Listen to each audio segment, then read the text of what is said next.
अंबाला में आज food and safety department ने कैंट स्थित गुप्ता मिष्ठान भंडार से मिठाइयों के लिए सैंपल भरे। दरअसल विभाग को शिकायत मिली थी कि किसी व्यक्ति ने दिवाली के समय में गुप्ता मिष्ठान भंडार से मिठाई खरीदी थी, जिसे खाने के बाद उसकी तबीयत बिगड़ गई, जिस वजह से वो 3 दिन तक अस्पताल में भर्ती रहा था।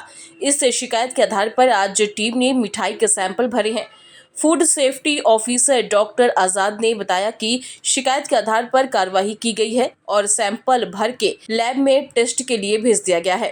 सर, क्या कुछ कार्रवाई जो है? ये मेरे पास एक शिकायत आई थी कि पतीसा किसी ने इन्हीं को गिफ्ट किया था, मल्होत्रा जी हैं कोई, तो उन्होंने फिर बताया कि उन्होंने गुप्ता मिष्ठान भंडार से लिया था। तो उनकी शिकायत पर कार्रवाई की गई है। पतीसा का सैंपल ले लिया गया है और लैब में भेज दिया गया है। जैसे ही जो भी लैब की रिपोर्ट आएगी उसके अनुसार FS एक्ट के अनुसार आगामी कार्रवाई कर दी जाएगी। सर, आपके यहाँ पहुँचने पर जो दुकानदार हैं वो मिठाइयों को ढकते हुए नजर आए हैं।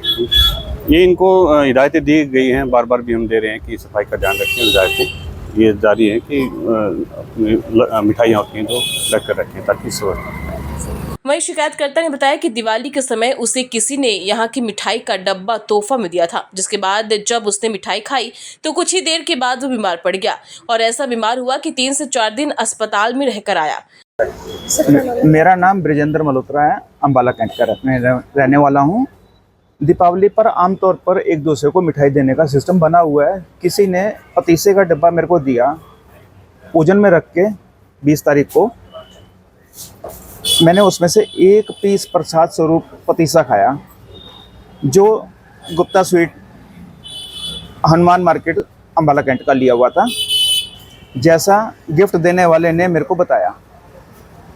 अब यहाँ पर सैम्पलिंग करने के लिए आए हैं और जिस दिन मैंने वो एक पीस खाया उसके कुछ मिनटों के बाद ही मुझे सिविल हॉस्पिटल अपने बीपी के कारण जाना पड़ा। बीपी मेरा 250 270 बटे 165 170 हो गया। वॉमिटिंग शुरू हो गई। मैं 3 दिन हॉस्पिटलाइज रहा हूँ, पहले सिविल, उसके बाद में रोटरी, फिर अंबाला सिटी न्यूरो डॉक्टर के पास। मैं अभी भी बॉडीली फिट नहीं हूँ। मेरे दिमाग के अंदर क्लॉटिंग्स आ गई। आज मैंने जॉइंट कमिश्नर साहब को फ़ोन किया था। उनको कंप्लेंट करने के बाद में आज FSO आज़ाद आए हुए हैं यहाँ पर सैम्पलिंग करने के लिए। वहीं दुकानदार ने भी अपना पक्ष रखते हुए कहा कि जो मिठाई का डब्बा वह व्यक्ति दिखा रहा है वह उसकी दुकान का है ही नहीं, लेकिन फिर भी सैंपल भरे गए, जो अच्छी बात है। इससे सच साबित हो जाएगा।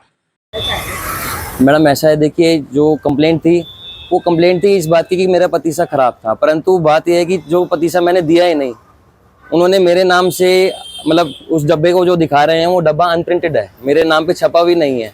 और मैं उनको बार बार बता रहा हूँ कि ये मेरा सामान नहीं है, बट वो मानने को तैयार नहीं है। जिन्होंने कंप्लेंट करी थी, मैं उन महाशय का नाम भी नहीं जानता, और उन्होंने कहा कि ये डब्बा आप ही का है, परंतु जो सच बात यही है कि वो डब्बा जब मेरा होगा तब मेरा नाम छपा होगा उसके ऊपर। मेरी शॉप का नाम है गुप्ता मिष्ठान भंडार, जो कि हलवाई बाज़ार में है और अच्छी फेमस जो दुकान है, जिसका नाम ख़राब करने की कोशिश करी जा रही है। अब मैं नहीं जानता ऐसा क्यों हुआ, ठीक है, और मैं डब्बे को, अगर मेरा नाम छपा होगा तब मैं उस चीज़ के लिए जिम्मेवार हूँ, परंतु उस डब्बे पे मेरा नाम भी नहीं छपा हुआ, वो डब्बा मेरी दुकान का है ही नहीं, तो मैं कैसे उस चीज़ को मानूँ। ठीक है, उन्होंने सैंपल लिया है, अच्छी बात है, सैंपल से सत्य आएगा, और मैं एक अच्छा दुकानदार हूँ तो दूंगा, मुझे कोई एतराज़ नहीं है, अपने सामान को सैंपल देने से कोई मनाही नहीं है। बाकी तो जो रिजल्ट है वो आप लोगों को पता लग जाएगा बहुत जल्द। ठीक।